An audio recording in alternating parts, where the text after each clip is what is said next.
Yo, it's Jumpman T with Twisted Torch TV. I'm back again on Atlanta Falcons Nation, Red Clay Sports on a Saturday morning. Hey, everybody get in here, wipe your feet. We got some good content to discuss. I got my man Mad Mike here. He ready to politic with me. So let's go ahead and get started. But everybody that's in here, make sure you wipe your feet off before you get it. Go ahead and like the video and let's get into these comments. The first thing we got to discuss, I saw Arthur Smith was talking about this earlier. How will Hayden Hurst excel on a contract year? Me personally, I feel like Hayden Hurst is going to be great as far as being able to play his role. When you add a person like Kyle Pitts into the fold, and Arthur Smith with his playbook, it's predicated towards Kyle Pitts and Hayden Hurst. He's a vertical tight end, and he's going to be excelling well in this offense. I mean, we all saw how DK, Mr. Former Friend, did Hayden Hurst last year. He really didn't use him until the end of the season. So I'm expecting Mr. Thor to get right and show us who's boss this year, especially with the pressure not really being on him. How do you feel about that, Mike? Hey man, I think you might be my evil twin or something because I said the same exact thing, man. Hey man, I feel exactly the same. I really feel as though Hayden Hurst is the forgotten man on this team. I mean, everybody knows for the most part that Mr. Doofus, and I'm not talking about Shanna Doofus, but the other Doofus, Dirk Cutter, had absolutely no idea how to be creative. There wasn't a creative bone in his body, and that's what the Falcons offense lacked last year, just creativity. When you look at Hayden Hurst, man, it's like I think he's a bigger version of what Kyle Pitts is. He's a bigger version of what Kyle Pitts is, man. And people like they really don't realize that because like when you look back at the film last year, they kind of used him in the exact same way as Kyle Pitts. So now that you have two guys that's gonna pretty much do the exact same thing. Hayden Hurst, what, 6'4", 6'5". He's just as big as Kyle Pitts, and as far as his length is concerned. Now you have two guys that you can line up in the middle of the field, and Calvin really gonna eat. So like KP gonna eat. So it's like, who are you gonna take? You're not gonna take Hayden Hurst. You're not gonna double Hayden Hurst.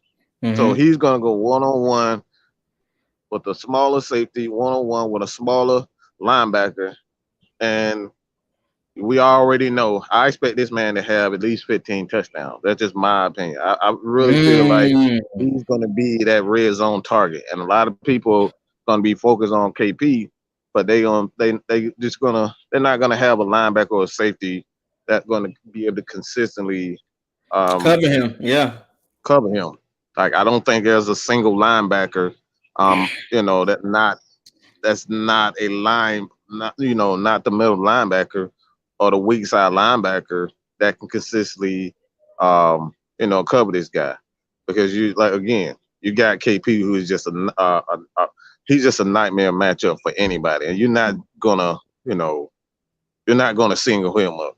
That's just not gonna happen. You're not gonna single up a guy that's 6'6" and can run a 4.4. So Hayden Hurst is gonna eat, man. So I expect him to have at least, I'm going to say 10 to 15 touchdowns. I think he's going to be our red zone target, and he's going to bust everybody's ass this year. And we can't not lie. Like when he played the Bucks, when he played the Cowboys, two teams that have good linebackers, he had field days on him. Like he was able to make plays in the middle of the field. And this is without Kyle Pitts. This is without Julio doing those games. Hayden Hurst is a mismatch nightmare, especially when you use him how he's supposed to be used. Toward the end of the Absolutely. season, Matt Ryan was going to him left and right. He wasn't even second guessing it. And when Matt Ryan does those camps with the receiving core and skill positions, you can see how well he gels with those players. Hayden Hurst came in last year and said he wanted to get on the same page as Matt Ryan. And in year two, we know it's going to be just like that. Just calling a spade a spade. But before we get into the next question, let me shout out some of these. Let me shout out some of these fans in here. Nate Yes, Lowe sir. was good. Toxic Falcons was good. Hey, I'm sorry, bro. Your name is crazy. I don't know what that is. Julio not going to be I ain't traded. even trying it. Bro, I'm gonna Yeah. just die. They just call them die. I ain't trying to read all that shit. Blitz 818 was good. Jamal Wilson was good. DJ was good. Boomer the Falcon. YMOF Jamal 05. What's goody? Let's get into that next one. Can Deion Jones turn into a top 3 linebacker in Dean P's defense? We gotta keep it a stack, guys. Deion Jones is already top 5. Can be Bro, top I'm 3 easily. trying to tell you, I was used to. God damn, you really are my fucking evil. Hey, man. When you watch the film, Deion Jones always comes out, bro. You see him when he's able to go left side to right side, being able to react quick. Deion Jones is an animal. I remember 2017 when he was able. They did a Ted Ginn sweep with the Saints one year. This is the year he had to pick in that game to end the game.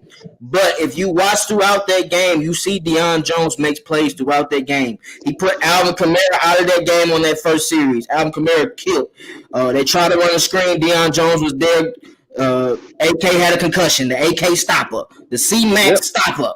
You gotta call it. You gotta keep it real. But back to that sweep. Deion Jones came from the middle linebacker position. He chased Ted Ginn down to lose 10 yards. Ted Ginn didn't even get back to the line of scrimmage. We That talking about shows Ted Ginn, bro. The speedster Ted Ginn. return kicks. Ted Ginn. He caught him down like a hawk. Deion Jones is an animal. If you watch him versus any running back, any type tight end, he covers his man. And just him having a road dog like Foye, who's going to be in his year 4, man, this linebacker core is going to be deadly. And I ain't even speak on the sacks part. Like I'm gonna let Mike get into that part because that's Mike's man when it comes to these sacks. He already thinks he's gonna lead our team in sacks, but Deion Jones is really capable. Even over these past years, it's shown that Deion Jones has started to blitz even more throughout the years. So I'm expecting big things from Dean Pease and Deion Jones. How do you feel about that, my brother? Well, I don't think there's a more talented linebacker in the league than Deion Jones. Like, and a lot of people, when Luke Kuechly was in the league, he was the most complete linebacker, middle linebacker, just linebacker in the league. I don't think there's a more complete linebacker in this league than Deion Jones because the general consensus as far as like when you look at Deion Jones, oh, he's small. But we all know that does not matter when you're a linebacker as talented as him. Why do I say that? Because any middle linebacker in the league would tell you, do one thing for me and I'll do the rest. Get a big ass defensive lineman, D tackle, 1 tech, 0 tech that can eat up space and keep the body off of him. Don't matter how small and how big you are. You get those big defensive tackles that are going to keep those offensive linemen off of you, then you're going to see that the linebacker do what they do best. Ray Lewis was one of the most complete linebackers also. That wasn't a thing that Ray Lewis couldn't do. He could blitz. He could, shed blocks. Deion Jones can do everything that Ray Lewis can do. Is he Ray Lewis? Absolutely not. But there's nothing that Deion Jones can't do. Deion Jones is a blitzer. You've seen him come off the edge. You've seen him coming off the A and B gaps. You've seen him, pretty much be the center fielder for this defense. Or I'm talking about, like he's been the guy. Like I've seen him. He's like, anybody know anything about the amoeba defense where he fakes a blitz and he backs all the way up? And I've seen this dude plenty of times. and he's 20, 30 yards downfield covering a receiver or a tight end. Before you This know guy it, is the most complete. I believe, and I'm not, and I don't think I'm even going too far. Like I said, I think he's the most talented. Out, you can say is a close second between. I think he's the most complete linebacker in the league.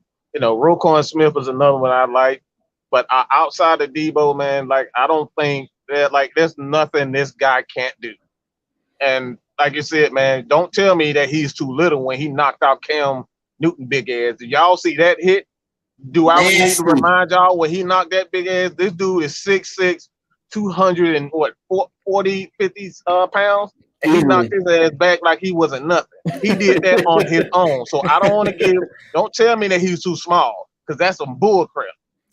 Hey, I ain't even gonna lie to you, man. He was Devin White before Devin White got into the league too. Oh, And, absolutely. and we saw how Devin White and Levante David wrecked that Super Bowl game plan for the Chiefs. But I'm gonna give you a little comparison for our two linebackers. I don't know if you'll like this or not, but I really feel like this. Brian Urlacher has already stated that he thinks Deion Jones is top 3. How do you feel about Foye and Deion Jones being kind of like Brian Urlacher and Lance Briggs?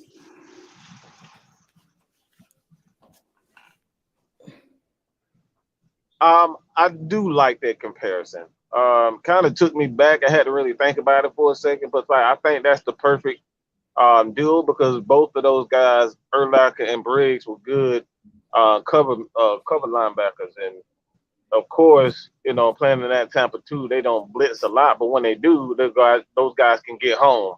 They cause So havoc. I think outside of Tommy Harris, man, like we don't have a guy like Tommy in the middle that can consistently blow up things outside of Grady Jarrett. But like you get those D tackles that can consistently get in the backfield like that, man, and wreak havoc, man.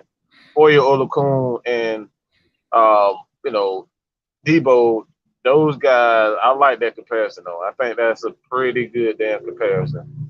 Besides the blitzing, I think that Fourier and Dion are going to be a little bit better at blitzing than Brian Urlacher and Lance Brickwood, just Oh, based without on question. the scheme and the speed. Brian Urlacher was fast, but I don't think he was fast as Deion Jones. So Oh no, he yeah, definitely wasn't. yeah. So Deion Jones is electrifying, man. We know each week we're gonna get a special play from Deion Jones, and we expect it. Like he knows that, and we know that. Like we expect big Right. plays from Deion Jones.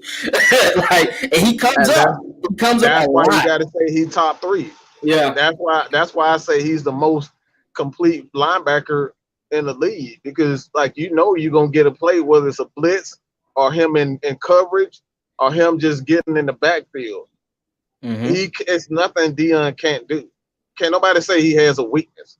Mm-hmm. Like you say, oh, he's too small. But how many bigger there's so many big linebackers in the league that can't shed blocks and can't get off a block Mm-hmm. offensive lineman. So I don't want to hear that. I don't want to hear oh he's too small because that's bullcrap.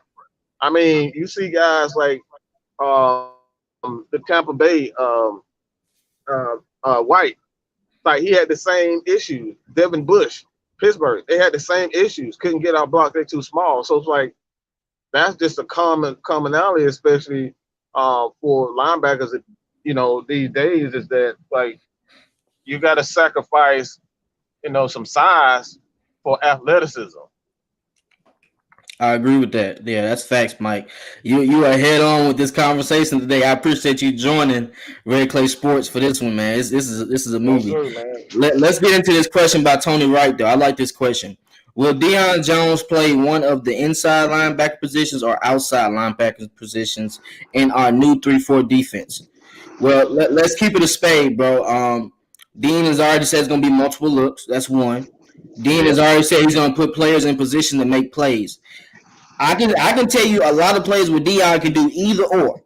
So if we're trying to take mismatches and Deion Jones has a tight end on there that can't block, he might go to the outside. If Deion has a mismatch that's in the middle to where that guard is too slow and can't reach block to him, he's gonna stay in the middle. But they're gonna make sure they keep these guys fresh and ready to roll. So Deion Yes, Jones, I sir. feel like he's gonna be able to play wherever they put Deion. He's happy to play as long as he can make plays. How you feel about that, bro? Um, I agree. When asked what the Falcons are going to be, he said, "Yeah." So when we talk about Debo, after what I just described, I'm gonna just say, "Yeah." All right, that's my answer. Yeah. When it get things to Debo, I'm gonna just say, "Yeah." Yeah. Period. Point blank. That's all you need to know. All right. So Toxic Falcons asks, the question is, will the D line step up? All right, so if we gonna be honest, we don't know what the trade might be with Julio, so we can't speculate that. But as far as the players we got now, with Marlon Davidson being able to do back to 3-4 where he played with Auburn, I feel like he's gonna be a mismatch for some people as far as gelling, as far as blocking passes down and getting to the QB, getting stripped fumbles. Pairing him with Grady Jarrett, and hopefully we'll be able to get a lot more from Fowler. We can make some plays as far as a defense. We got to keep in mind it's not just going to be that front three or that front four that's going to be bringing pressure. Dean has stated in Right. his interviews, in his pep talks, even from AJ Terrell and Deion Jones, they said they're going to play fast and they're going to be blitzing wherever the hell they want to blitz from. They're going to make sure this QB and this offensive coordinator is guessing from time to time. So it's not going to just be the D line, bro. We need the D line to stop the run. These linebackers are so elite to where they can play wherever they can get added pressure. And if we get QBs off the spots, we get offensive linemen to miss blocks and not call out timing as far as where the defensive end or linebackers blitzing from, you're gonna make mistakes. We're gonna have opportunities to make big plays, and that's the name of the game. That top 10 shit is out the window. Y'all gotta stop thinking like that, bro. That top 10 shit don't matter. There's plenty of top 10 teams that don't make it to the Super Bowl year in and year out. It's about being Absolutely. optimistic and making turnovers, and that's what you need when it comes to DMP's defense. Yeah. I agree. That's why I don't care about top five, top 10. I don't care about none of that crap because I've seen San Francisco be the top. What I think they was like top three, if not number one, ranked defense in that Super Bowl year, and Mm-hmm. they couldn't get a damn stop in the Super Bowl. So it's Couldn't like stop a nosebleed. they couldn't stop a damn nosebleed. So it's like I don't give a damn about no top three or top five. Like y'all can shove that with a no shine. You know what I'm saying? Like look, I could care less. You always hear me say these two things. I want a defense that can get timely stops, and they're great at the small, intricate details of football. That's all I care about. Because if you can't get off the field on third down, if you can't get that key sack in the fourth quarter, when you need to apply pressure, none of that matters. So you can get pressure all game long in the first half, second half. But when it matters most, that fourth, let's just go back to the Patriots Eagles Super Bowl. Like that game Mm. was just explosive. All like they couldn't do anything right. The Eagles couldn't do right. But when they needed that one play from their defensive line, they got that key sack, and on that last possession, they got pressure on Tom Brady, and they got the sack that pretty much, got them out of, scoring position. So it's like, that's what I care most about. I care about that, that defense. I care about the defense getting no timely stops. So it's like, will the defensive line, will the defensive line be, will the defensive line, will the defensive line be better? I think so. Um, the defensive line would definitely be better. I don't think the Falcons defense had any major issues last year. And like I said, I don't like that may sound crazy. They The had hella scheme talent. mostly. Mm-hmm. They haven't really changed much about this defense. outside of a couple of, veteran safeties that you could have got last year. So it's like Mm. Eric Harris, Harmon, those guys you could have got last year. So don't tell me like that's a major upgrade. That's not a major upgrade. So they didn't do much to change this defense. So like what the Falcons need most is a creativity. They fucking Mm-hmm. suck. They were Yeah. old fashioned. That was an Mm-hmm. old fashioned team trying to play in a new league, and that's what the Falcons were. Now they have a creative offensive coach, and now they have a defensive coach, and now they have a creative offensive coach. So we're going to be a much more creative team this year, and that's what they need most. Hey, I ain't gonna lie to you. The reason why I had put this up, I don't know if you noticed. I put this up because ain't nobody come to see you, Otis. Ain't nobody coming. When we turn on the Atlanta Falcons, we're looking at linebacking core, AJ Terrell, and see what his secondary is at. If we just being honest, if we get pass rushing, that's a blessing. But we're expecting these linebackers and this secondary to step up to maybe help the defensive line get better pressures. In all honesty, we're working backwards to forward instead of forward to backwards, just Yes, in sir. this defense right now. So let's just be honest, guys. Y'all trying to act like y'all care about line and shit. Y'all don't care about that. Y'all care about Deion Jones, Foye, Malik Walker, and we're gonna see where number 27 lies with Mr. Grant. That's what we want to see. Mr. 24, AJ Taylor, we want to see them. So let's stop. Let's stop with the antics, guys. If pass rush happens, thank you. That's what we hope. But hey, we're not expecting that. Facts. Tony, you said something good. John Kaminsky. I think he's good, bro. He doesn't get enough snaps. So hopefully Yeah. this year in Dean P's offense, he'll be able to gel and maybe step out of that comfort zone, man, because he's a big guy who's played QB. So I'm sure he knows about QB reads. He knows where QB might want to go. He might be able to get to the pass rush. Get to the QB as faster than Grady Jarrett in some cases because Grady Jarrett is getting goddamn double team, triple team throughout the season. We know that. So when Grady makes plays, we're so happy because we know he's beating double team. So we know that. So let's get into another question unless you had something else to add to that.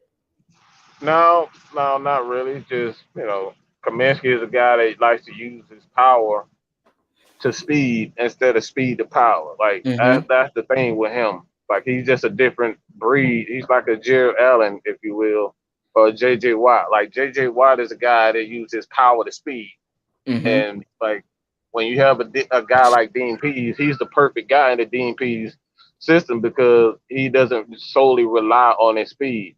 He can do Yeah. different things and different packages with a guy like John Kaminsky and big formations to get in the backfield. Like that's his strength because he's Mm-hmm. going to use his power first and then he's going to use his athleticism to get past those guys. So that's what I'm looking more for, like for John Kaminsky. Yeah, facts. I think Kaminsky is going to be a good one because this is his last year too, so he's looking to make a statement, especially Yes, with this sir. new regime. So I'm expecting big things from Kaminsky. Let's see what he does this year into training camp. Let's see if he gets a spot. But my next question is, who's the next man up on the receiving core? I know a lot of y'all keep debating this. Do we trade Julio? Should we not? Listen, we got a bunch of young killers as far as in this receiving core. Julio has pretty much taught them everything he needed to show them through this 3 year period. All of them are in a role where they're in their fourth year. So they're going to be able to make a lot of plays. We don't even have to discuss Calvin Ridley. So I'm going to just tell you the one I like. I like the young killer. I like the young Darby. I think he's good. He's going to be very explosive because he doesn't have to play every snap. People don't know too much about him, but if you look at his film, this guy knows how to get down the field. And with Matt Ryan being able to throw that beautiful deep pass, and Darby, he's not a timer as far as speed wise, but he knows how to get open and show his speed on the field. That's a key. Marvin, we all know how Irvin was. Irvin wasn't that fast, but he was always able to get open. He was a possession receiver. And I ain't gonna lie to you, man. I kind of like that 88 on him. I think he's gonna make a lot of plays with that 88 on him. That 88 look pretty good on him, bro. I ain't gonna lie. Then he got the visor. You look good, you play Absolutely. good. As Deion said, you look good, you play good. So I'm expecting big things from Darby. Seeing the fact that he doesn't have to come in and play every snap. Absolutely. Well, I don't think it's going to be one guy to step up. You're talking about a different type of quarterback. Matt Ryan Mm-hmm. doesn't need a one receiver to be successful. He's a guy that like to spread the ball around like a Tom Brady, Drew Brees. Um, there's not many quarterbacks that spread around the ball around like those guys. So, like, I'm gonna say all of them. I'm gonna go back to Mm. what I said earlier. Just everybody. Everybody go. You're gonna see everybody step up because you're not gonna be able to focus on Julio. It's like they don't know what to expect. They don't know what to expect from this team anymore. It's just like I said, man. Like when you don't have a Julio Jones, man, it's hard to key on one particular guy until you figure out what he's all about. Spread that motherfucker out. Spread it out, man. You don't know who's gonna get the ball, and like I said, that goes back to creativity. We knew Julio was gonna get the ball, so it's Mm-hmm. like that could be that could be a hindrance to your offense when you consistently throw to one guy, and one guy is always the center of your offense. That's what makes the Chiefs so difficult because you can't key on just one particular guy. You got your boy Todd, you got him, and you got Kelsey. Like from time, like you don't know who's gonna get the ball from time to time. Like Sammy, like those guys are very good receivers. So it's like, hey man, I just think Falcons have too many receivers, good receivers. Like Tony said, Zacchaeus is a very good receiver. He can make plays over the middle. He can definitely get deep. You got Russell Mm-hmm. Gage, who just he can do anything. Like he can get deep. He can get open in the middle of the field. You got Hayden Hurst. You got KP to go along with it. You got young guys like Darby. I mean, I keep going on and on and on, man. So it's like I'm And gonna just say, yeah, man. we ain't even discussed Cordell Patterson. Oh my We God, haven't guys. even, yeah, we ain't even Mike Davis, Mike Cordell Davis. Oh my Patterson. Like, God. Oh my come on, God. man. Just me thinking. This is not. I'm not thinking like I'm a Madden player. I'm thinking like if I'm actually going to be a coach for this team. Without Julio, man, this helps Matt Ryan out tremendously. Oh, absolutely. You're going to be able to see Matt Ryan not have to force feed anybody, not have to look at that direction. He's going to literally have his eyes doing this the whole game because it's so many weapons to pick from. Right. It's so many weapons to pick from. He can literally say, "I'm just gonna go to KP. I'm just gonna go to Hayden Hurst. I'm just gonna go down the middle of the field for throughout the time Mhm. because you're expecting Calvin really to make all these plays, and he literally can make 2 or 3 plays a game and persuade a game just like that. But with this middle core with Gage and Zacchaeus and Hayden Hurst and Kyle Pitts and Mike Davis and Cordell Patterson, they're gonna eat that middle of the field up. And we know with Matt Ryan, he loves to go to tight ends and backs. So good luck, guys. Good That luck was the stopping. recipe for Good luck success. stopping it. That was that was the recipe for success in 2016. Yeah. Matt Ryan threw the 13 touchdown, a touchdown to 13 different receivers. Like they Mm-hmm. spread the ball around. So they didn't just focus. Yeah, Julio had a big year, but like as far as his numbers concerned, receptions is concerned, he didn't. Julio Jones didn't have that typical, 100 catches and 1,600 yards. Like he didn't have that type of year. He still had a big year as far as his yards and production is concerned, but he wasn't, like 2015 where we had, He was 138 getting damn every goddamn. They was reception throwing receivers. about That's every time in crazy. him, man. Throwing him every time. But we gotta think about this, man. Think about how Taylor Gabriel and Sanu excelled in that type of offense.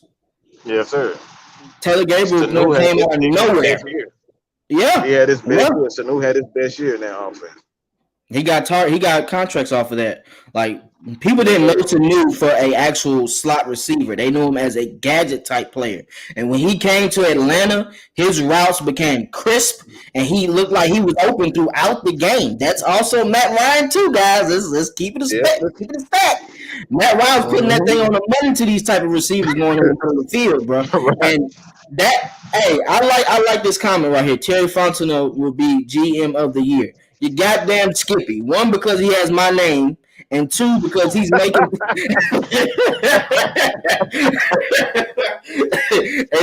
and two, because he's making pickups that people are not expecting. They're going under the radar. We didn't even talk about Sharp.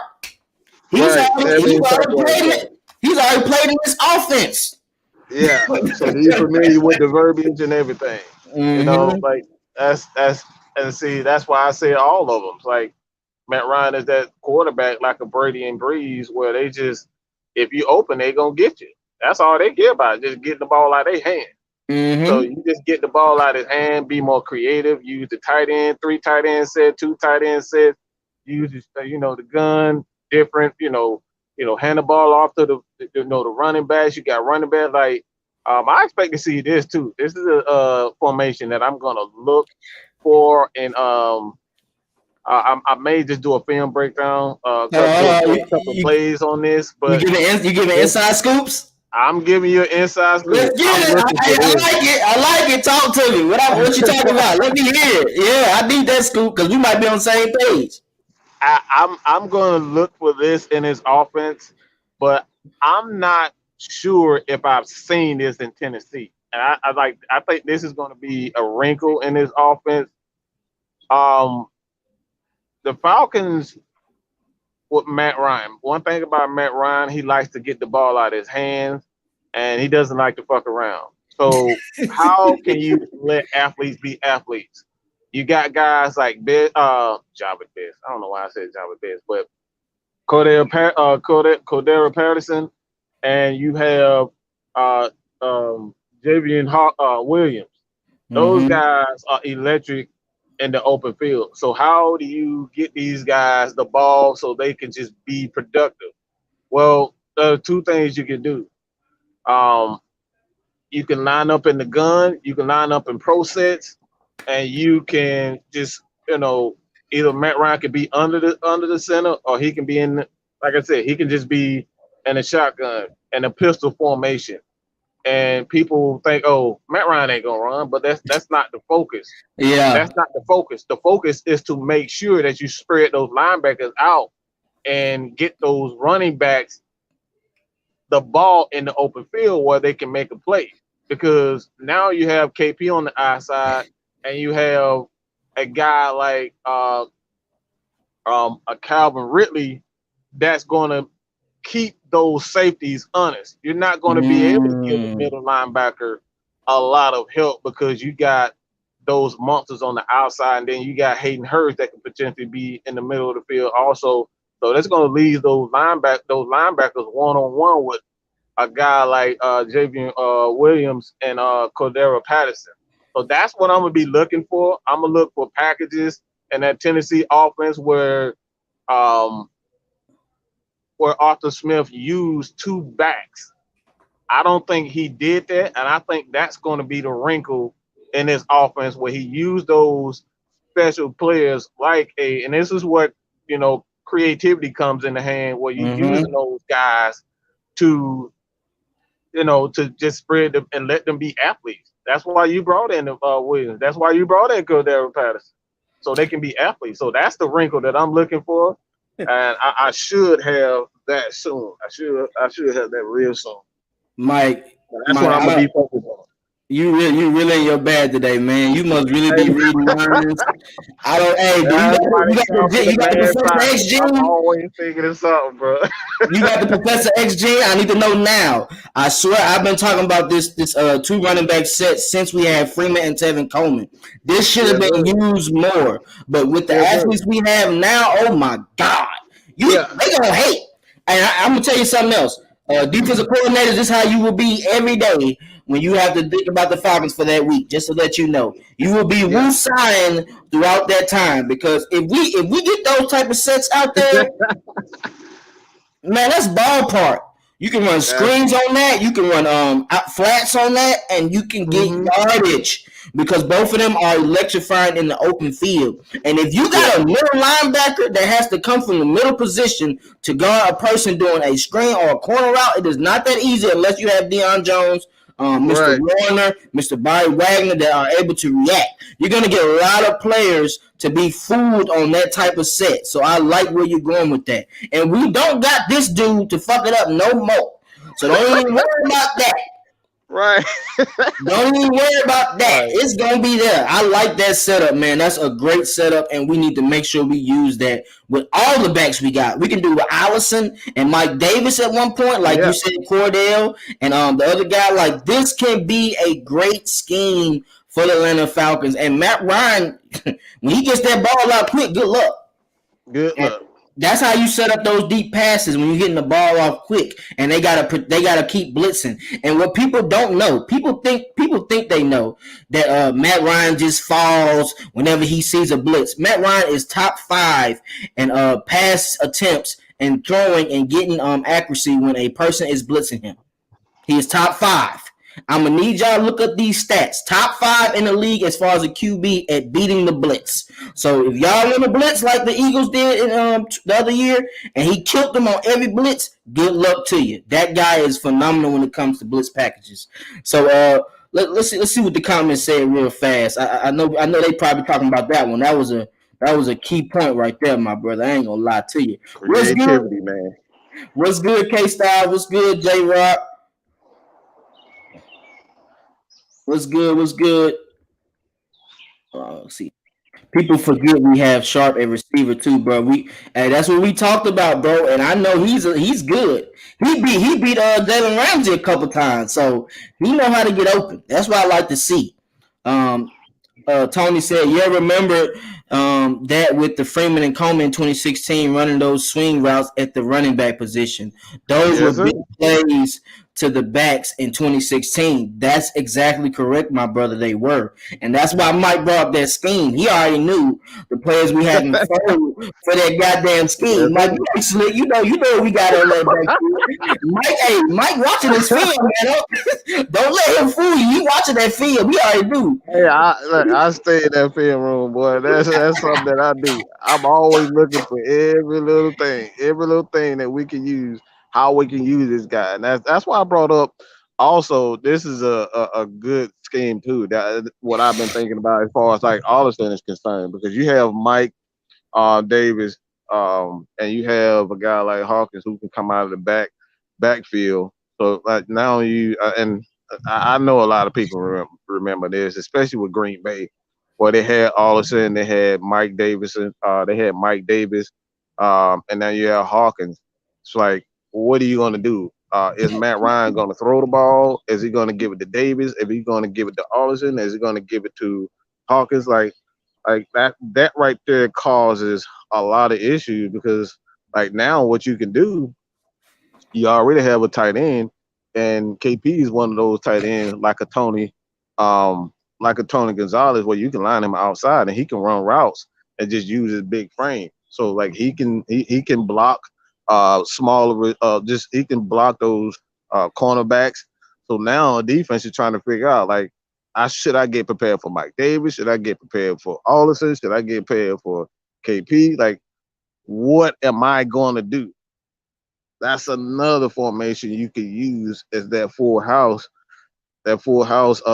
formation, where it's like you utilizing your running backs. You can have all your running backs in one play. And Cordell Patterson, whether it's Hawkins or Cordell Patterson, you can use any one of those guys. It's like 2nd and 5, those mid-range, those mid downs and whatnot. Like, you don't know what you're gonna get. You can either go deep with KP, you can go deep, with a swing pass out of the backfield to one of those running backs, or you can use Real routes. Mike Davis, or you can use Mike Davis and all of a sudden to get those, those short yardage if you want to run the ball. It's just so many things you can do with that formation, man. And I'll add another wrinkle to that. You can have those two backs in the backfield, and you can put Cordell Patterson in the slot. And you can Yeah. run sweeps off of that. You can run real routes off of that. Mm. Don't sleep on these wrinkles, Hey man. They man. got Hey, something prepared for that, man. They got something prepared for this Falcons offense, man. When they hey got man, Cordell it's gonna Patterson, be I something, knew man. something was clicking. That man So, is an evil genius, man. I've studied his offensive tendency, and one thing that I do know is that he doesn't cater to one particular. Like I've seen him run sets where he just in shotgun the whole game. Like mm-hmm. he doesn't just cater every single game to one particular formation. That's what I like most about a guy like Arthur Smith, man. He doesn't cater to one. Yeah, facts. I appreciate that one. David said nobody's gonna talk about the special teams. We got Cordell Patterson, man. Special I team is the mean, last thing on my mind right yeah, now. yeah, come on, bro. Yeah, he's Cordell Patterson. Like, do we have to say anything else? He's he's baby Hester. Okay, we good. Devin already stamped him, and we got the young guy from Boise State that's gonna be a gadget player, Oh, Mr. Avery Avery Williams. Williams. Oh my God, Yeah, this guy is phenomenal. So we all yes, gotta sir. talk about that. We'll get into that when training camp gets in, and we see what Right. that is. I like this question. Should should Matt run the no huddle more this year? He's been fairly successful in the no huddle schemes. Uh, Barely. That motherfucker's a monster, and he's probably behind Peyton Manning. That motherfucker, he's probably the second best. Dan Marino, Peyton Manning, and Matt Ryan. I don't think is three quarterbacks. I don't think those outside those three quarterbacks. I don't think a quarterback ever ran the no huddle as good as those guys. But Warren nah, Moon, when they was in the, that Houston back in Oilers the run day. and shoot, was like those guys in that run and shoot, man. It's like that no huddle. That shit is disgusting, man. Like Matt Ryan and that shit. Like phew, that's That's a what good. Kyle Shanahan tried not to do here. Mm-hmm. That's one thing that he tried to take away because he didn't have a lot of power in the Yeah. play call. So he tried Yeah. to take that away from in that Matt Ryan in 2015. And when you look at 2016, it was like, look, this man is great when it comes down to no huddle. Why the hell are you taking it away? So they pretty much had this, smack Shanahan across the head, like, what the fuck you doing? The man good at them. All right, he's good Yeah. at it. Why the hell are you That trying was to take it crazy. away? He gave it back to him in 16, and you saw you got the results. So balance. That's something that Doofus did the same thing.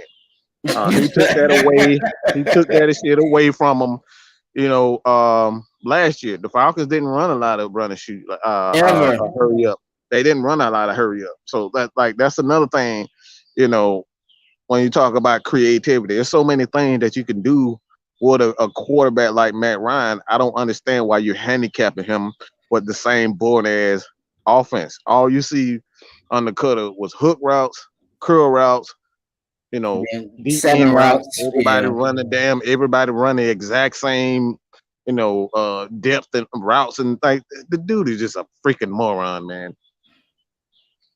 Yeah, man. And whenever I see Matt Ryan do this and point to the Yeah, position, it's over. It's over. that's 20 yards easily.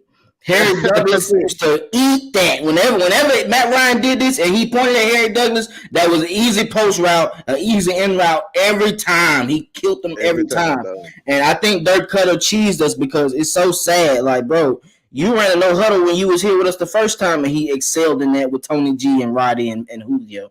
So you pretty much said, I don't really care how Matt Ryan looks. I'm not even gonna play towards his strength, and it showed. And you would Mm-hmm. transfer that, and that's the reason why you are not here anymore. Thank God for that. Thank God for that. Yo, Thank God for that. hey, you funny, bro.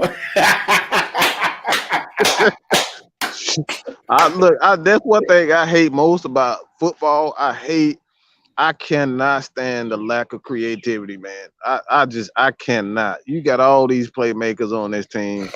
You guys are kids. You could be running, end around screens. Like the dude Easily. abandoned his own. How the fuck are you known for for screens and you just decide you just not gonna run screens no more? What the Until fuck is until wrong with you? until That the color team that knows you you're do gonna do it. Until the team knows you're gonna run the screen. That's when he used to call them. like good gracious, dude, boy. I like that Well, comment, bro. You are spot on for that. Appreciate that $5, my brother. Stay yes, locked sir. in, man. I Appreciate it. appreciate that. Jew Talks, what it do, my brother? I saw. Hey, make sure y'all lock in the Jew Talk Sports and KSTYLZ. They come with the heat every time they turn on the camera. So make sure y'all lock into them as well. All everybody on What's the ESPN. word, Dirty Bird? It's the name of the new show. His solo act, a man going. All right, he done left niggas with attitude, and he going solo. He doing his Ice Cube thing. So check him out, man. What's the word, Dirty Bird? Live on Jew Talk Sports. Yeah, Jew be getting down, but make sure y'all lock in the Jew for sure. But let's go ahead and get into the last one real fast before we close it out. Will Julio Jones trade talks continue into training camp? In all honesty, that motherfucker gonna continue until we get what we want. I don't care. I am not taking nothing less because Julio wants to get to another team. Julio can chill it out and either get paid on the sidelines or he can report to minicamp. Arthur Smith Yeah. stated in his press conference, we'll see. We'll do the wait and see approach. If I know Julio like I normally do, he usually doesn't do those type of things. He come in at training camp and he might come the last couple of days from minicamp just to show his face. But at the end of the day, man, it's not about Julio Jones. We're not in business to make sure Julio Jones gets where he needs to go. And stop putting up his sheet of where he want to go. We don't care. It's here's the name. Here's the number of teams where Julio wants to go. What does that got to do with us? I don't give a shit where he want to go. This our team. This is Arthur Blake's team. Arthur Blake do what the fuck he want to do. Yeah, like come on with Terry is that. doing what he's told to do. Okay, let's make that clear. Okay, I want to Mm-hmm. make this clear. Excuse me. Excuse me. Let me take that back. This is how the hierarchy go. Arthur Blank tells Rich McKay what he wants. Rich McKay relay the message to Terry, and that's how it goes. Okay, and then Mm-hmm. Terry tells it to the head coach, and the head coach follows directions. Okay, so get that out of your head and say Terry Fontenot is running the ship. No, there's all of these calls when it comes down to personnel is Arthur Blank's decision. Okay. They, they Mm-hmm. they present him with ideas and he say, okay, I like that idea. I like that idea. Let's go with this and let's go with that. That's how it goes. So Arthur Blank is running the ship. Richard McKay is the advisor to kind of pitch the idea of the new, the new scheme of where they trying to go with the entire team. That's how it works. Arthur Blank is in control of all this. So when you talk about Ted Fontenot, he's stupid, all this type of no. Rich McKay is the guy who's putting all of this shit together. So if y'all want to blame anybody, you want to blame Arthur, you want to blame Terry, you need to blame the first guy, Arthur Smith, Arthur Blank, for putting this all together. He's the one that is okay in all of this stuff. Exactly. And that's the thing people are not understanding. AB literally comes on the sideline, watches practices, all that. He ain't finna play them Mm-hmm. games with y'all. Like Mm-mm. y'all got AB messed up. That ain't how AB work. That AB man makes knows the football. calls. Their job is to pitch an idea to him. Their idea as a head coach, a GM, and a team president is to pitch the idea to. But AB has a vision of where he wants this team to go. So like if he Mm-hmm. wants to be more physical, he got rid of everybody. He got everybody, pretty much everybody that was on this Falcons coaching staff to get a more physical style of football. So it's like that came from him. You remember? I Mm-hmm. remember this press conference. I don't know if you guys remember the press conference where, Matt Ryan. I think it was like almost back to back games where it started with the Pittsburgh Steelers where they had like 16 hits on Matt Ryan and like 8 sacks, and then they hit the Bucks, and the Bucks had the exact same numbers. And he came out, he was like, "Look, I don't want to see my damn quarterback getting hit like that. Bro. You need to do something." And then your boy TD was like, "Okay, I promised them I will fix the offensive line," and that motherfucker went out and signed everybody under the name of God. All right, if you was a guard, your ass was going to be on the team. All right, and he went out and signed. Um, Carpenter and Brown. We already know how those guys did, but he went out and drafted two offensive linemen. So that man runs everything. Their job is to pitch the idea, and that's what things is. So like I said, man, AB is the guy. If you want to blame anybody for how this team was, it's because of AB. All right, Mm-hmm. AB has a vision, and we just need to trust him. Because like let's be honest, the man got us to a Super Bowl. Like if you really want to be, he's always been a minority owner, so he's always been a part of the Atlanta Falcons. But like he's seen two Super Bowls, so he knows how to get to the Super Bowl. Like Mm. he was a minority owner under the Smiths. All right, he was a minority owner under the Smiths. They sold it to Arthur Blank, and so he knows he has the blueprint on how to get to a Super Bowl. This is not his first run as a owner or a team owner. He knows how to get there. That's why he went back to the blueprint. The blueprint is running the damn ball and playing solid defense. That's the exact same thing they did under Michael Vick and what made Michael Vick so electrifying. And that team being able to go to Green Bay and being the first team to go to Green Bay and beat them. They ran the ball and played solid defense. So we adopting that same philosophy. We're going back to the dirty birds. None of this pretty bird shit. We're going back Mm-hmm. to the dirty birds. We're about to smash people in the face. We're about to play some solid defense. And that's what Arthur Blank. He knows this. So the man is not a doofus. He's not stupid. He knows exactly how to win. And he knows what he wants. If you watch him in practices or in the game, this is how he's looking throughout them practices. He's wanting to see who's gonna be there for the end of the season. He's wanting to see who's the playmakers, who deserves big contracts, and who doesn't.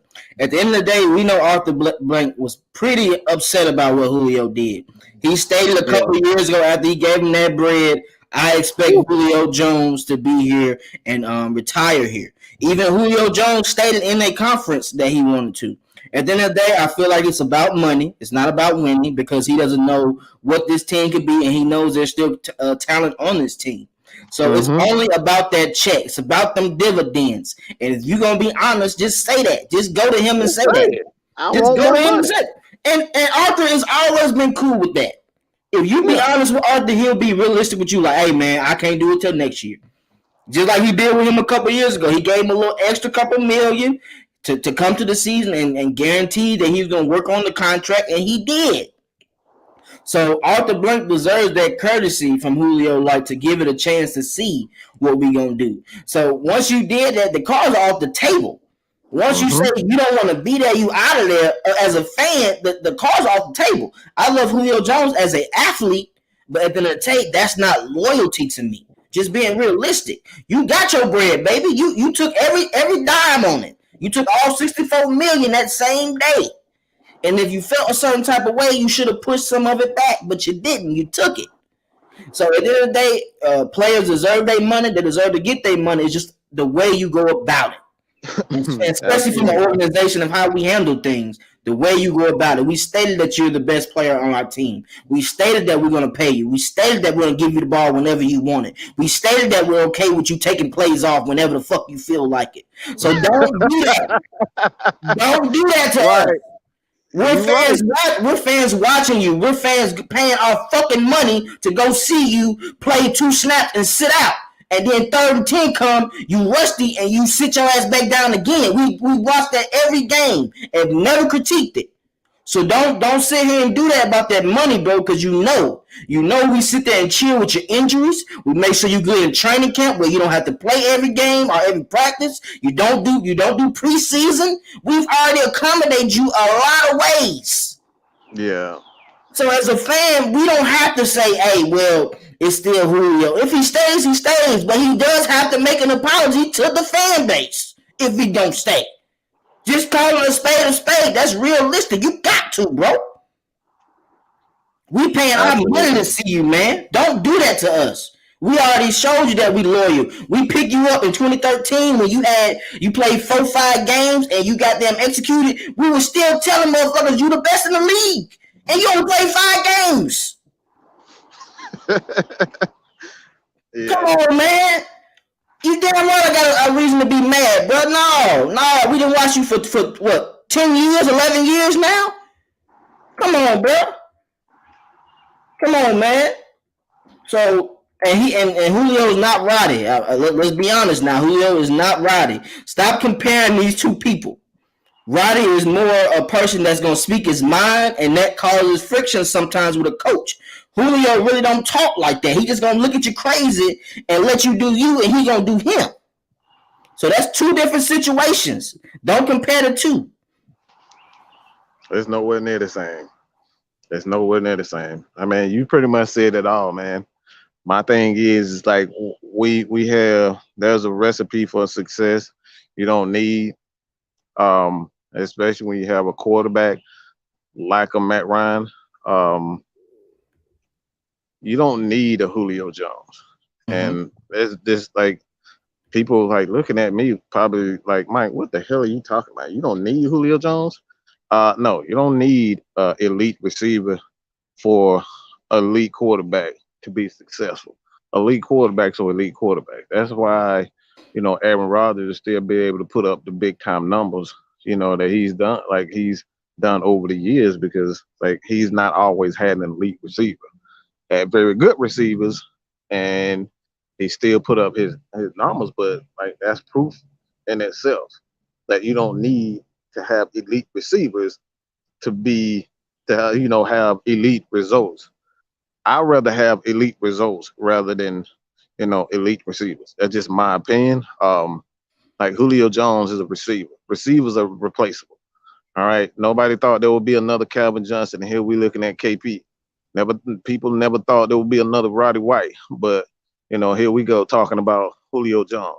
They thought Julio Jones, we would never find another Julio Jones, and here we got Calvin Ridley. So like year after year, it's been proven that you don't need elite receivers. You can replace receivers.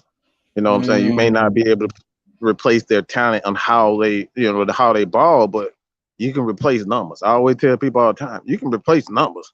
That's easy to replace numbers. All right. I can get two receivers and have 1,600 yards and easily 10 touchdowns. I can do that. I can have a 3 wide receiver set, gets 3, 2 of them, 800 here, 800 there. You got 16. So it's like you paying them less money than $63 million. That's why a lot of offenses, they don't want to play these big time receivers, because they know this. You can replace numbers. You can't replace their overall talent, but you can replace numbers. Did you see the new comment? They just put a report out just now that stated Julio said that if he's traded, he wants to go to a contender with a big arm QB. I don't give a goddamn what Julio can suck my left testicle, okay? He can suck my left testicle. Your old ass, you up here worried about if he said this, all right? If he said this, he can suck my left testicle. Why? Because guess what? It don't matter. We've seen you drop wide open deep passes. You can't even look, bro. You just had a whole hamstring, quote unquote, left you out. And T just said it. Bro, you don't even be on the field like that. You going out after every other play, and you worried about deep passes? Like if you worried about deep passes, you can't even breathe, motherfucker. You can't even breathe. Get your cardio right before you start worrying about deep passes. All right, go play. All right, please. The Patriots, all right? Patriots, please give us a number one and let him go play with Cam Newton. You will see, motherfucker. You will see that big arm quarterbacks don't mean shit. That's the biggest fucking goofiest shit I've ever seen in professional football. It's stupid. Big arm quarterbacks does not equal success. You have motherfuckers who can throw the ball 70, 80 yards, but they're inaccurate. Kyle Bowler for one. Jamarcus Russell. I mean, you even look at countless Ohio State quarterbacks. Did you even Dante Culpepper. These guys have elite arms, but if it's not accurate, if you can't read a damn defense, what the fuck good? This motherfucker literally had 8 touchdowns. Throw 8 touchdowns in a season. 52 completion percentage, and you worried about a big arm? Like I said, if this is Julio speaking, talking about big arms, Julio got CTE. He got he already showing early signs of CTE. Look, this is the goofiest shit I've ever seen in my life. Jay Cutler is another one. Yeah, I was just gonna say that. Yeah. If this is Julio, Julio done lost his ever loving mind, and that, like, again, this is what we talk about all the time. Receivers think they are the whole damn show. Just because, like that, and this is why I try my best to even just stay humble, because one day it's gonna be your turn to, to really feel that reality. Reality gonna hit your ass right in the fucking face, smash your ass in the face hard. And you're gonna look back and say, God damn, man, I should have really appreciated Matt Ryan.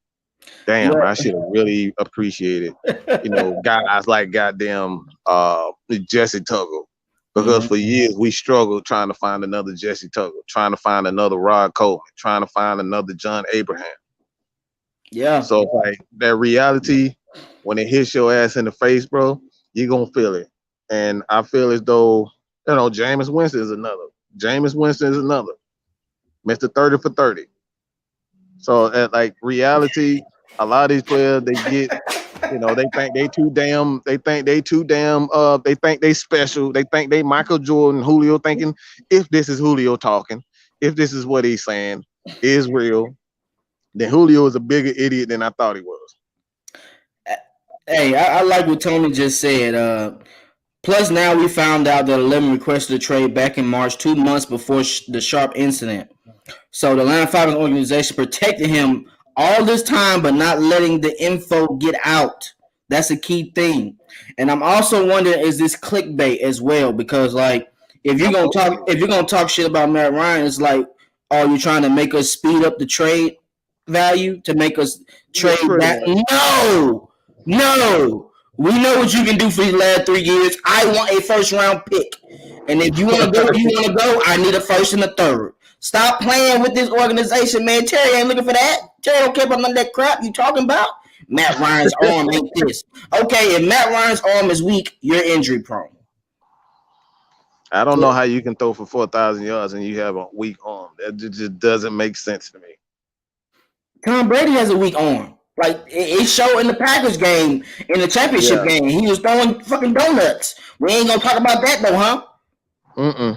Like, we don't smash. We don't down the great Tom Brady. Even though I've seen him throw lollipops in the air. That shit in the air for 10 years, and you up here talking about, Matt Ryan arm strength. Like that's why I said I don't believe any of this is coming from Julio. I think it's just these teams, and he got these writers and these journalists. They work for these teams, and they're paid to get, pull out the narratives. Like, I don't think Julio, because like I said, man, Julio Jones is not a receiver that, has a lot of, he don't really go for a lot of deep ball. His bread and butter is the middle of the field, and you don't need to have a big arm to kill. Deep routes, deep post routes, comeback routes. That's what he eats off of. Those 15 to 20 yard comeback routes. That's what he eats off of every time. And Matt Ryan shows he throws that on the money every time. Julio.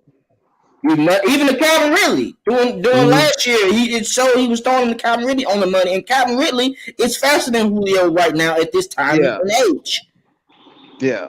So I don't think any of this is coming from Julio. Like, I don't see, if Julio wanted to be traded, why would he smash his quarterback? So it's like, if his quarterback is not doing what he wants, like, the quarterback gonna be, everybody gonna be looking at Julio with a side eye. Like, damn, you got Matt Ryan and you bitching? Like, what the fuck wrong with you, Julio?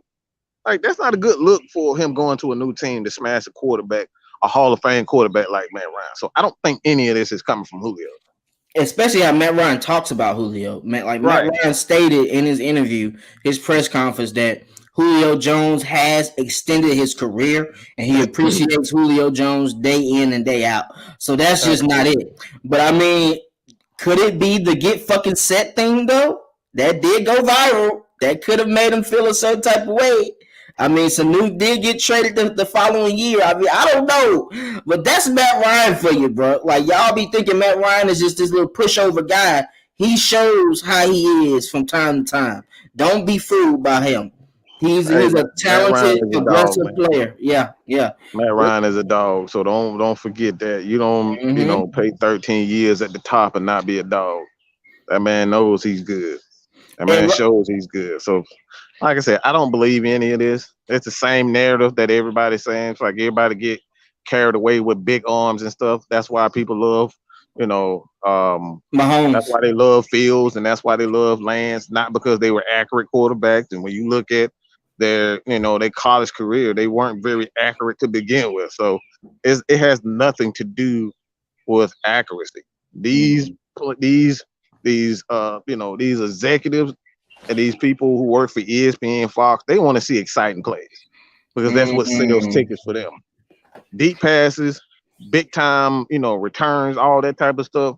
Like that's what sell tickets for them. They end up selling tickets. They end up getting clicks. You can't get clicks, on your website with a 10-yard, with a 10-yard crossing route. Like that's not gonna sell. I'm just being honest. You want to see Michael Vick running for 50 yards. You want to see those big, 80-yard touchdowns, those bombs. Like that's what you want to see. So that's what they doing. Mm-hmm. This is all clickbait for them. So I don't believe any of this from Julio. Like Julio showed himself. He's never been one of these guys to smash any of his teammates. Yeah. He's Fact. looking out for himself. Like I don't think that's not who Julio is. If this was, you can't hide who you truly are when it comes down to like, are you talking smack behind your homeboy's back, like your homegirl back, like that's something that you do from day one. You can't hide that type of shit for 10 Mm-hmm. years. You can't hide that for 10 years, bro. So none of that ever. I've never seen Julio throw any of his teammates on the bus. So I doubt the guy that helped make him one of the greatest receivers of all time, you smashing him. That's not Julio. Come on, bro. Let's be real. Tony, he kind of was talking to Julio and Sanu on that play. Neither one of them was set at the time. Julio Yeah, was coming into motion. He was talking to both of them, bro. he was talking to both. Yeah. Let's get into this $5 chat though. Mr. $5 man, Terrence Holmes. Can you believe he dissed the fuck out of Matt Ryan saying he needs a big arm QB? Haven't you dropped 2 passes in the playoffs in the red zone right through your hands? I don't know about the 2 passes in the playoffs, but definitely he's dropped some passes in regular season games. I mean, Julio usually steps up in playoff games throughout the time. I don't really see him drop passes in playoff games, but in regular season games, yeah, versus the Panthers, versus and mostly be versus NFC goddamn team. He don't even do that versus AFC teams. That's the crazy thing. I don't know what Julio just had. He just has those brain farts sometimes, man. And it happens because you go in Right. and It out of the happened, game. man. You go in and out of the game, you got to get back comfortable again. If you don't get the ball for a certain amount of time, that happens. That happens as far as a receiver, running back. You can have brain farts in the NFL just like regular people can. So I don't take anything into that. But appreciate you for giving us that $5, my brother, man. Stay locked into Yes, the sir. contact. Appreciate that, Appreciate man. you.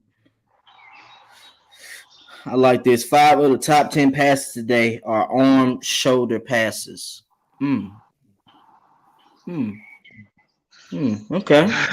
Yeah, and that's something that a lot of quarterbacks, they don't do a lot of, man. Fundamentals, man. Their fundamentals matter as a quarterback. That's why Cam Newton is having so many issues with his shoulder because he hasn't, you know, been running the ball one, but two, he throws the ball with all arm. He doesn't really use his hips and he doesn't really use his feet. So it's like a lot of those guys, even a Russell Wilson to a degree, like he doesn't really use his feet well because he's constantly running the ball. And that's why, running the ball, they don't want quarterbacks running. Like that's why Andy Reid, wants Pat Mahomes to sit in the pocket for an extended period of time, and then if he has no other choice, you then run because it leads to issues with your shoulder when you're constantly running and have to throw the ball. That's not a good throwing motion for any quarterback. It's not a natural motion to run and throw. You just try to run as fast as you possibly can and try to throw the ball accurately. Your shoulder's going that you're gonna feel that. I can promise you that. That's something that I Definitely. know personally. You're gonna feel that. Mm-hmm. Hey, okay, so you talking about the 2017 game, but I'm thinking we talking about like deep passes. That's what we was talking about. We wasn't talking about like that was like a 10-yard pass where he just threw the ball up, last chance type thing, and Julio dropped Yeah, it. That was a key drop in the playoffs. You right, that did. We did have a chance. If we would have won that Eagles game, we would have been in the Super Bowl just like the Eagles. I can tell you that now. We would have tormented the absolutely. Vikings easily. So yeah, Julio did F us on that play, but I mean it happens, man. I can't do nothing about that. That's a part of Right. it. That's a part of the game. Sometimes you're gonna make them plays. And you know what's crazy? Did anybody bash Julio after that Eagles game? Not a I don't. chance. I That doubt ball went no straight through Falcons his fan hand. bashed him. That Nobody went bashed him straight about through his that. hand. It went straight through his hand. Everybody in the whole world saying it went straight through his hand, but nobody said Julio cost us the game. Not one time. They probably gonna make it seem like Matt Ryan made a bad throw, but goddamn, he was getting rushed. That man literally hiked the ball. It was somebody already in his face. Then you get a Hmm. rollout. That play was atrocious from the beginning, if we're gonna be honest. And that Absolutely. coaching, Tevin Coleman was eating that whole game, and you kept taking him out for goddamn Freeman, who just had a meniscus issue, and leaving Freeman in the goddamn game. That's why I be telling y'all, bro. Y'all don't be seeing this coaching issue, bro. Like Tevin Hmm. Coleman was eating literally 8 yards a carry, catching everything. They took that motherfucker out and put Freeman back in the game, and we didn't do nothing. Fletcher Cox was eating that whole game on us, Hmm. killing us. We didn't have no game plan for Fletcher Cox. But it's past the hour. We got a great show. Uh, with Terrence Mathis. You wanna go ahead and snip that in real fast, Mike, for 12 o'clock for the guys to go over there as well. Hey man, yeah, go check out Atlanta Sports Unlimited, man. Terrence Mathis, Terrence Moore, all those guys up there, Tom Pollen, um, Dave, those guys have great content over there. So it's like go check them out. They're on at 12 o'clock every Saturday. All right, 12 o'clock every Saturday. So y'all go check them out, man. They are great guys. From time to time, you actually see me on. We're trying to really expand our brand and really, give people and everybody access of everyone. We have some Mm-hmm. terrific creators, journalists, and we all need to just come together, give the fans exactly what they need, not what these damn false ass narratives. All right, talking about Julio talking about Matt Ryan arms. Like, man, come on, man. Like I said, man, this man done made Julio owe damn near $100 million. Why would he talk trash about a man that damn near gave him over $100 million? Like, let's stop. I just don't believe that bullshit. I don't believe that at all. So it's like when it all comes down to it, man, people have narratives. They don't want to see Matt Ryan and Julio retire together. They don't want to see the Falcons being successful. They don't want to see us fans being happy. They don't want to see us, have a Super Bowl. They don't want to see us do anything. They despise Georgia. So when it all said and done, man, I'm gonna leave with this and the great Tupac, one of his greatest songs, and it's probably ain't gonna go over well, but I'm gonna just say this from here on out. I woke up screaming "fuck the world," all right, and that's all I want to say about that. Just woke up saying "fuck the world," and that's the attitude the Atlanta Falcons gonna have this year. You can see it written all over Arthur Smith's face. They just woke up screaming, fuck the world. We gonna run through you bitches. We're gonna get back to Dirty Bird football. We're gonna get back to grimy, disgusting, smash your face, kick your mama in the booty hole. We're gonna kick your dad in the nuts. We're gonna slap your sister. We're gonna slap your brother. We're gonna smack your kids. We getting back to that grimy, dirty ass, filthy, disgusting, break your fingernails, bite your fingernails. That's what the hell we need to do. We need to get back to that shit. All right. We need to get disgusting. And that's what the Falcons are getting back. All right. Fuck everybody. Let's We get about to it. take this. Let's get it. I like that narrative, Mike. Appreciate you joining once again. My homies already hit me up in the chat talking that bubble gum from that Bleacher Report. I don't care about it. Julio can do whatever the hell he wants. It's cool with me. I'm good. We got players that's gonna be able to step up and make plays. Appreciate y'all once again for liking, subscribing to all the AFN platforms. Make sure y'all lock in, continue. We're gonna have some great news and awareness for you fans, man. So make sure y'all lock in because it's not, as you see, they only talk about the Falcons when it's negativity. They're not talking about nothing good with the Falcons. So come here when you want to hear that positive talk on the Falcons. We're not gonna do no negative talk. We're gonna continue to anybody that wants to be here, we're gonna continue to up our players. So make sure y'all stay locked in for that. Absolutely. Subscribe to my channel, Twisted Torch TV. Subscribe to Mad Mike. Subscribe to Miss Maggie, Kstlyz, J Rock for Twitch, Jew Talk Sports. And let's lock in, guys. Appreciate y'all joining us on this Saturday morning. Make sure y'all go to Terrence Mathers Show ASAP. They're on right now. That's why we're going to cut it short for you guys. Appreciate y'all once again. We're out. Peace.